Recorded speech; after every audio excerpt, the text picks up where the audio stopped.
때로 우리는 일상의 삶 속에서 매번 당연하게 여기는 것, 또 익숙하게 보는 것들, 그런 것들에 왜라는 질문을 통해서 이전에 알지 못했던 새로운 사실 또는 진실들을 발견하고 알게 되는 경우가 있습니다. 간단하게 예를 든다면 여러분 뉴턴의 만유인력의 법칙 이런 얘기 들어보셨죠? 사과나무 아래에서 사과가 나무에서 떨어지는 것을 보고 왜 아래로 떨어지는 걸까? 왜 그런 걸까? 그런 질문을 던졌고 그 질문을 고민하던 끝에 결국은 만유인력의 법칙, 지구의 중력 이런 것들을 발견하게 되지요. 성경 말씀도 마찬가지입니다. 물론 하나님의 말씀을 우리가 믿음으로 받아들여야 하지만 왜 하나님은 이런 말씀을 우리에게 주신 것일까? 왜 예수님은 이때 이런 말씀을 하셨을까? 라는 질문을 던지면 어떤 경우에는 눈에 보이는 말씀 넘어 또 우리가 익숙하게 알고 있는 그 말씀 그 안에 더 큰 의미가 담겨 있다는 것을 깨닫게 될 때가 있다라는 것이죠. 그래서 제가 말씀드리는 왜라는 것은 특별히 말씀 앞에서 왜라는 질문은 의심이 아닌 숨겨진 더 깊은 뜻을 발견하기 위한 질문의 도구로서 왜를 말씀드리고 있는 것입니다. 오늘 우리가 함께 읽은 본문 말씀도 마찬가지입니다. 오늘 우리가 읽은 이 본문 말씀은 우리가 너무 잘 아는 말씀이에요. 베드로의 멋진 신앙 고백이 담겨 있는 그런 본문으로 아주 유명한 본문이죠. 예수님께서 처음으로 순환과 부활에 대해서 예고하신 말씀이 등장하는 본문이기도 합니다. 하지만 이 본문을 보면서 저는 몇 가지 왜라는 질문을 이 본문에 던지며 몇 가지를 생각해 보게 됐습니다. 먼저는 예수님은 왜 사람들이 자신을 누구라 하느냐라고 제자들에게 질문했을까? 예수님의 인기가 궁금했을까? 그런 분은 아닐 텐데요. 그죠? 예수님은 결코 사람들의 시선이나 사람들에게 자신이 어떻게 비춰지는가에 대해서 관심을 크게 기울이시는 분이 아니었는데, 우리는 아니라고 아는데 왜 예수님은 제자들에게 사람들이 나를 누구라 하느냐라고 질문하셨을까? 또 한 가지는 왜 예수님은 그 질문을 제자들에게 동일하게 한 번 더 하셨을까? 그럼 너희는 나를 누구라 하느냐? 왜 그 질문을 동일하게 던졌을까? 왜 예수님은 베드로의 멋진 고백을 듣고도 그에 대한 반응을 보이지 아니하셨을까? 또 그 멋진 고백을 듣고 왜 예수님은 아무에게도 말하지 말라 하신 것일까? 왜 베드로의 그 고백 뒤에 굳이 자신의 순환과 죽음과 부활에 관해서 말씀하신 것일까? 예수님의 고난과 죽음에 관한 이야기를 듣고 만류하는 베드로를 왜 예수님은 그렇게 심하게 책망하셨을까? 너무 심한 말씀을 하셨잖아요. 사탄아, 내 뒤로 물러가라. 꼭 그렇게만 해야 하셨을까? 어떻게 보면 제자가 스승의 고난과 죽음을 만류하는 것은 마땅한 일처럼 보이는데 왜 예수님은 그토록 역정을 내신 것일까? 또 그에게 왜 하나님의 일을 생각하지 아니하고 사람의 일을 생각하는도다 라고 말씀하신 것일까? 34절 이하의 예수님의 말씀은 이러한 왜라는 질문에 대한 답을 풀지 않고는 그 의미를 쉽게 받아들이기가 어려운 것 아닐까? 왜 그 뒤에 있는 말씀이 여기에 연결되어 있는 것일까? 이처럼 오늘 본문을 보면 우리는 꽤 많은 왜라는 질문을 갖게 됩니다. 물론 여러분들은 그냥 보셨는지 모르겠으나 저는 오늘 본문을 보면서 왜라는 질문들을 이렇게 던져보았습니다. 어쩌면 더 많은 왜라는 질문을 가지고 보면 더 많은 것들을 질문하게 될지도 모르겠습니다. 하지만 이러한 질문을 가지고 고민하고 답을 찾음으로써 또 어떻게 보면 피상적으로 보던 오늘의 본문을 좀 더 깊이 있게 보게 될 것이고 또 더 많은 것을 발견하게 되는 수 있지 않을까 하는 생각을 해보게 됩니다. 조금 전에 제가 말씀드린 이렇게 왜라는 질문을 던지고 오늘 본문 전체를 쭉 보면 비로소 한 가지 눈에 띄는 것이 있습니다. 그것은 뭐냐면 혹시 34절 이하의 말씀을 하시기 위해서 예수님께서 이 질문들을 던진 것이 아닐까 하는 생각을 해보게 됩니다. 왜냐하면 예수님은 질문하셨지만 그 질문에 대한 답에 대해서 아무런 반응을 보이지 않기 때문입니다. 사람들이 나를 누구라 하느냐? 사람들이 세례 요한, 엘리야, 선지자 중에 하나라고 봅니다. 어떻게 알았지? 아이, 그 틀리는데? 난 그건 아닌데, 참, 그걸 모르네. 뭐 이런 반응을 보였다든지, 또는 제자들에게 너희는 나를 누구라 하느냐? 그랬을 때 베드로가 예수님은 그리스도이십니다 라고 고백하면 야, 너 그거 어떻게 알았냐? 다른 제자들 니네는 뭐야? 왜 아무 말이 없어? 뭐라든지 이런 반응이 전혀 등장하지 않습니다. 만약 그 질문이 가장 예수님의 궁금한 이유였다면 분명히 그에 대한 반응을 보였을 텐데 예수님은 그 반응을 보이지 않습니다. 오히려 예수님의 의도는 바로 34절 이하의 그 말씀을 하기 위한 의도가 아닐까 쭉 나열해 놓고 보면 그런 생각이 들게 됩니다. 먼저 사람들이 예수님을 어떻게 보는지 제자들이 들려준 답을 한번 보시기 바랍니다. 세례 요한이라 하고 더러는 엘리야, 더러는 선지자 중에 하나다. 아마도 대부분의 사람들은 예수님을 그 당시에 사람들은 그렇게 느꼈을 것입니다. 왜냐하면 나를 누구라 하느냐라고 예수님께 질문하기 전 그 앞에 나오는 예수님의 사역의 중심은 이적에 맞춰져 있었기 때문입니다. 마가복음 8장 앞을 쭉 다 들여다보시면 거기에는 오병이어의 기적, 바다 위를 걸으신 일, 수많은 병자들을 고친 일, 수로보니게 여인의 딸을 고친 일, 귀먹고 말더듬 사람을 고치신 일, 4,000명을 먹이신 일, 그리고 오늘 본문 바로 앞에는 벳사다에서 안 못 보는 사람을 고치신 일 등 수많은 이적을 베푸셨음이 그 앞에 쭉 기록되어 있는 것을 볼 수 있습니다. 그러니 그 수많은 이적들을 보고 듣고 경험한 사람들에게 예수님은 세례 요한이나 엘리야 또는 선지자 중에 하나로 받아들이는 것은 어쩌면 매우 당연했을 것이다 라는 것이죠. 사람들은 자신들의 눈에 보이는 것으로 예수님을 판단했기 때문에 그런 이적들을 보고 그들이 내린 결론은 그것이 어쩌면 당연했다라는 것입니다. 예수님은 다시 제자들에게 묻습니다. 그럼 매 순간 나와 함께 했던 너희들, 이적을 베풀 때만이 아니라 이적을 베풀지 않을 때도 함께 길을 걷고 함께 밥을 먹고 함께 잠을 자고 함께 기도하고 했던 너희들은 그럼 날 누구로 아느냐? 그렇게 질문합니다. 그에 대한 대답은 일반 사람들과는 달랐습니다. 다르죠? 세례 요한, 엘리야, 선지자가 아닌 베드로는 주는 그리스도이십니다 라고 고백했습니다. 즉 좀 달랐던 거죠.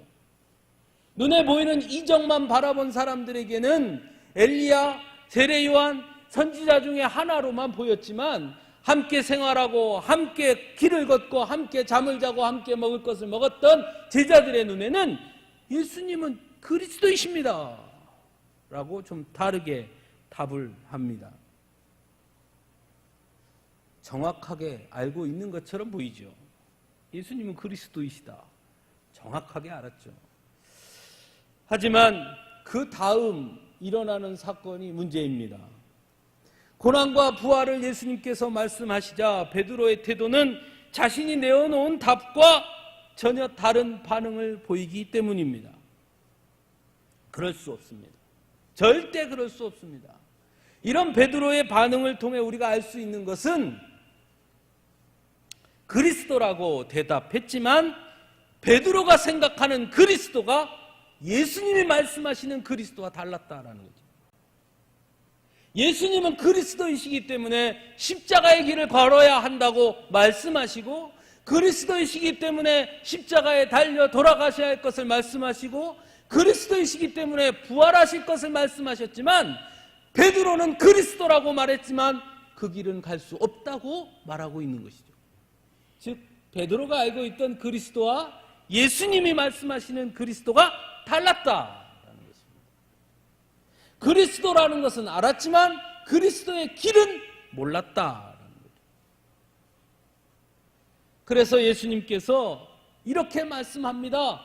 내가 하나님의 일을 생각하지 아니하고 도리어 사람의 일을 생각하는도다. 그리스도라고 말하면서 내가 사람의 일을 생각하는구나 라고 말씀하고 있는 거죠. 즉 베드로가 했던 주는 그리스도이십니다 라는 고백은 철저하게 인간적인 그리스도로 고백했다라는 것입니다. 세상을 구원하시는, 죄로부터 구원하시는 그런 그리스도가 아닌 자신들의 필요를 자신들의 상황으로부터 벗어나게 해줄 세상의 구원자로 인식하고 있었다라는 것입니다. 그래서 고난을 받고 십자가의 길을 가고 부활의 영광의 자리에 서는 것은 생각할 수 없었던 것입니다. 예수님은 그것이 사탄의 계략이라고 말씀합니다. 구원을 말하되 하나님의 구원이 아닌 세상의 구원을 말하는 것, 구원을 말하되 십자가의 길은 걷지 않으려고 하는 것, 고난은 회피하고 그저 달콤한 영광의 길만 가려고 하는 것, 그것이 곧 사단의 계략이라고 예수님이 말씀하고 있는 것입니다. 그래서 사단아 내 뒤로 물러가라 말씀하십니다. 사탄은 결코 예수님을 부정하지 않습니다. 사탄은 결코 구원이 필요 없다 하지 않습니다. 다만 왜곡하는 것입니다. 예수님을 믿는 이유가 영생이 아닌 세상의 편안함을 위함이라고 왜곡하는 것입니다. 구원을 위해 굳이 십자가의 길을 걸을 필요가 없다고 왜곡하는 것입니다. 영원한 생명보다는 세상에서 좀 더 편안하게 사는 것이 소위 장땡이라고 말하는 것입니다. 그것이 사단의 계략이에요. 예수님이 없다 말하지 않습니다. 예수님이 필요치 않다 말하지 않습니다. 예수님은 필요해. 예수님은 계셔. 우리에겐 구원이 필요해. 그런데 그 구원이 뭔지 아니? 세상에서 편안하자. 세상의 성공이야. 예수님은 바로 그것을 경계해야 한다는 것을 말씀하고 있습니다. 이런 베드로의 고백에 대한 예수님의 반응을 통해 우리는 한 가지 사실을 더 깨닫게 됩니다. 예수님을 좀 더 잘하는 것이 중요하지 않다는 것입니다. 베드로는 다른 사람들보다 예수님을 좀 더 잘 알았습니다. 다른 사람들보다 좀 더 나은 고백을 했습니다. 멋진 고백을 했습니다. 하지만 그 멋진 고백이 결코 중요하지 않다는 것입니다. 예수님을 세례 요한, 엘리야, 선지자 중에 하나로 알고 있는 자들에 대해 예수님은 베드로에게 했던 것처럼 그렇게 강하게 책망하지 않습니다. 예수님은 그리스도십니다 라고 고백한 베드로, 그럼에도 불구하고 십자가의 길을 거부하는 베드로를 가장 강하게 책망하셨다는 것을 우리는 기억할 필요가 있습니다.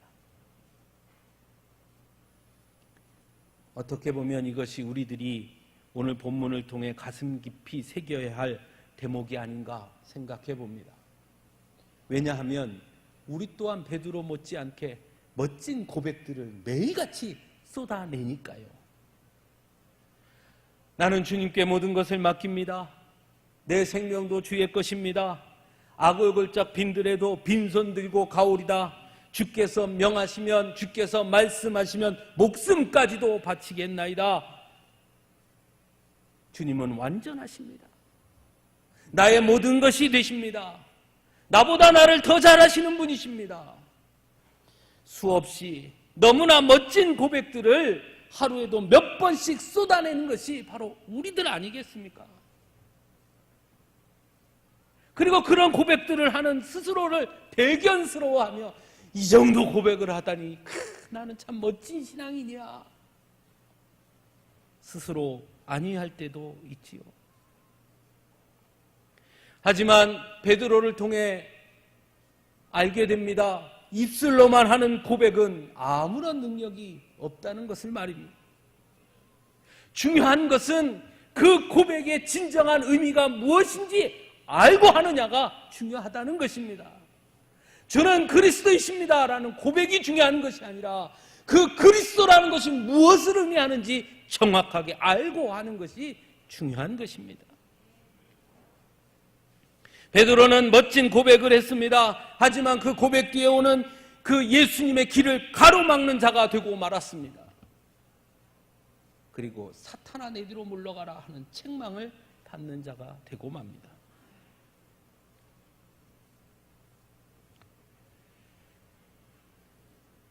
이 사건을 겪은 후에 예수님께서 34절 이하의 말씀을 하십니다.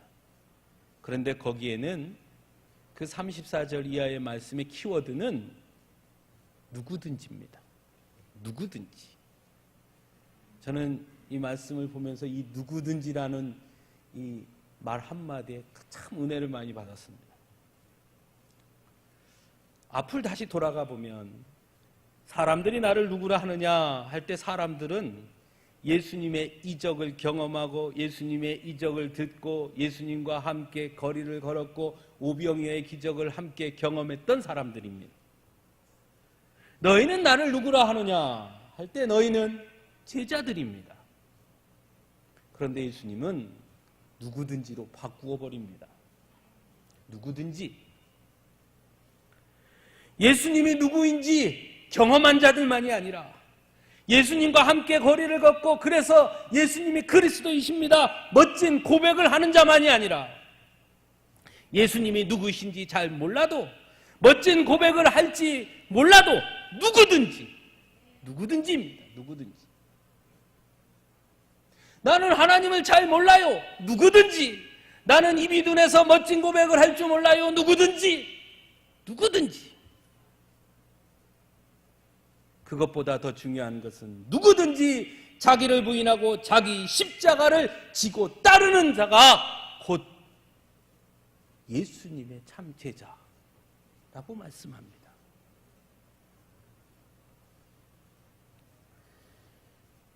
사람들은 신앙을 이야기할 때 대부분 체험을 얘기하고 경험을 얘기하고 신앙의 연륜을 이야기하고 신앙의 훈련을 이야기하고 그렇게 말합니다.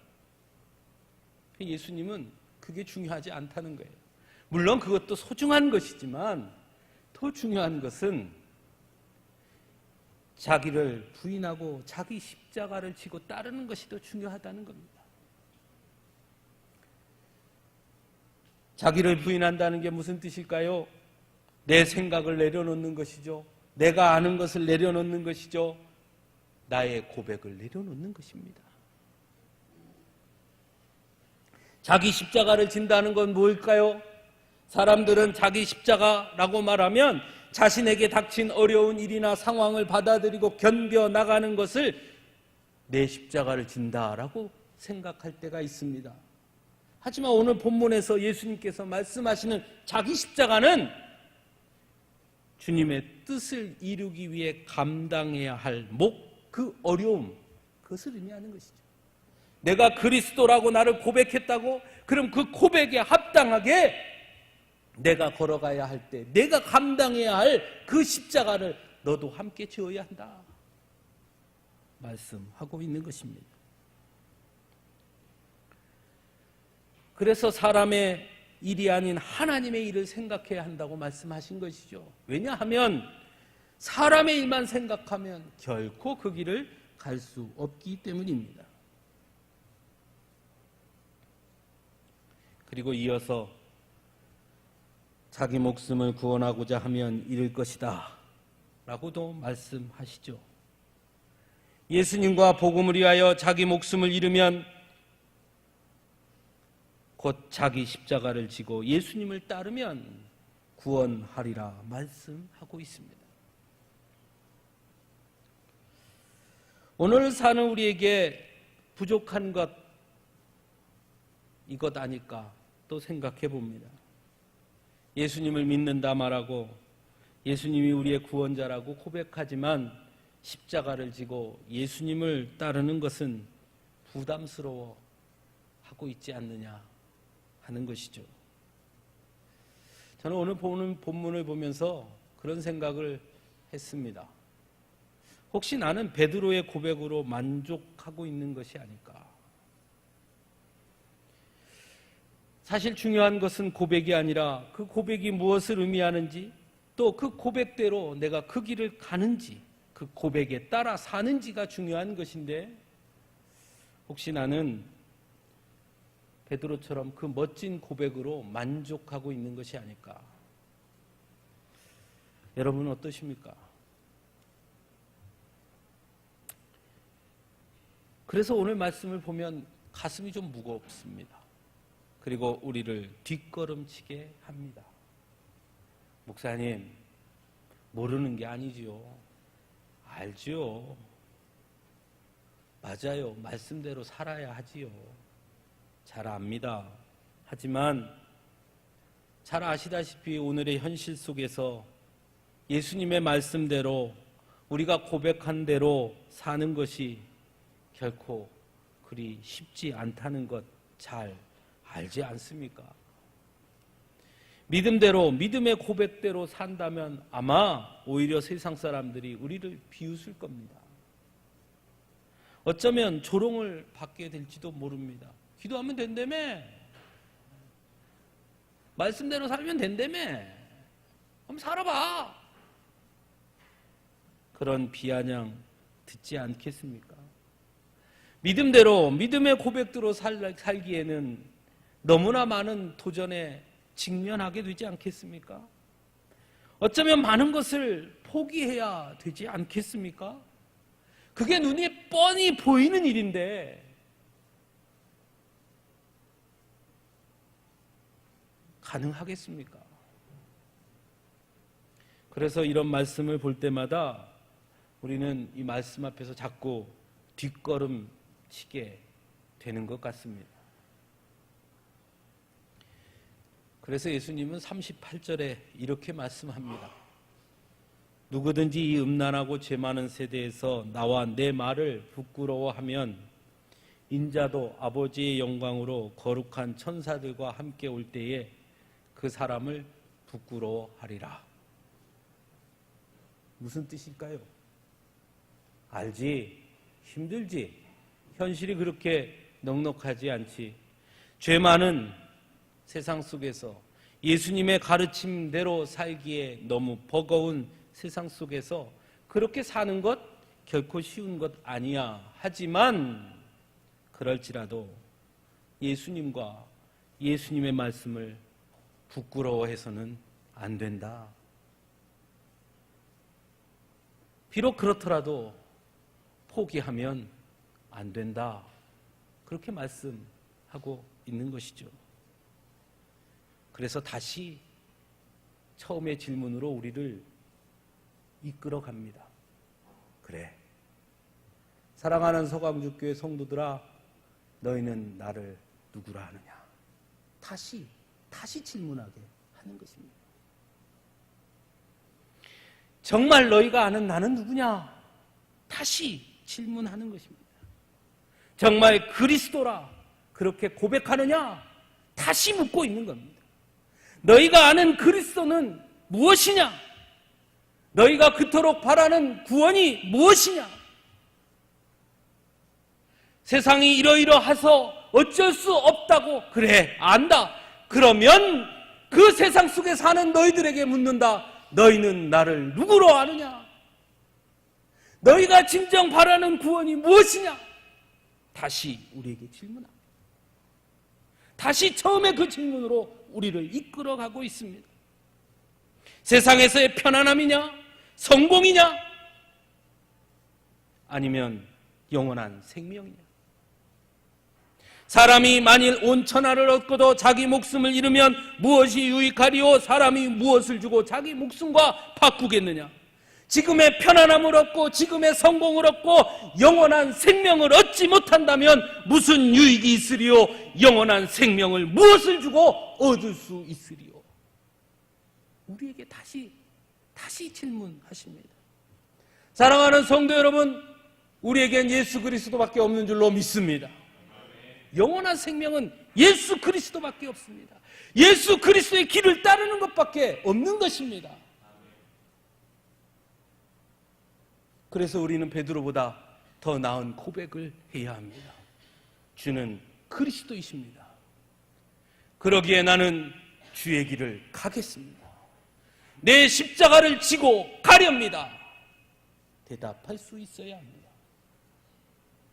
찬송가 461장은 이렇게 노래합니다. 십자가를 질 수 있나 주가 물어보실 때 죽기까지 따르오리 성도 대답하였다. 우리의 심령 주의 것이니 주님의 형상 만드소서. 주 인도 따라 살아갈 동안 사랑과 충성 늘 바치오리다. 십자가를 질 수 있냐는 주님의 물음에 죽기까지 따르오리 대답하는 자가 성도라고 찬송가는 노래하고 있습니다. 성도라면 주 인도 따라 살면서 사랑과 충성을 늘 바치는 자가 되어야 하고 그가 곧 십자가를 지는 자라고 찬송가는 노래하고 있습니다. 사랑하는 성도 여러분, 이제 우리가 대답해야 합니다. 멋진 고백, 신앙의 연륜, 신앙의 훈련, 그동안에 살면서 예수님을 경험한 경험 모두 귀하지만 더 중요한 것이 있습니다. 누구든지 자기를 부인하고 자기 십자가를 지고 예수를 따르는 자, 예수의 길을 걷는 자, 그가 진정한 제자라 말씀하고 있습니다. 사랑하는 성도 여러분, 왜 예수님은 우리에게 이 질문을 던지시는 걸까요? 너희는 나를 누구로 하느냐? 이 질문 말입니다. 예수님, 뻔히 알면서 그걸 왜 묻습니까? 왜 그 질문을 우리에게 다시 던지시는 것일까요? 혹 우리도 사람들처럼 베드로처럼 그 자리에 머물러 있기 때문 아니겠습니까? 사랑하는 성도 여러분, 이제는 똑바로 대답합시다. 주님은 구원자이십니다. 주님만이 우리의 영원한 생명을 허락해 주시는 분입니다. 거기에 영생의 길이 있습니다.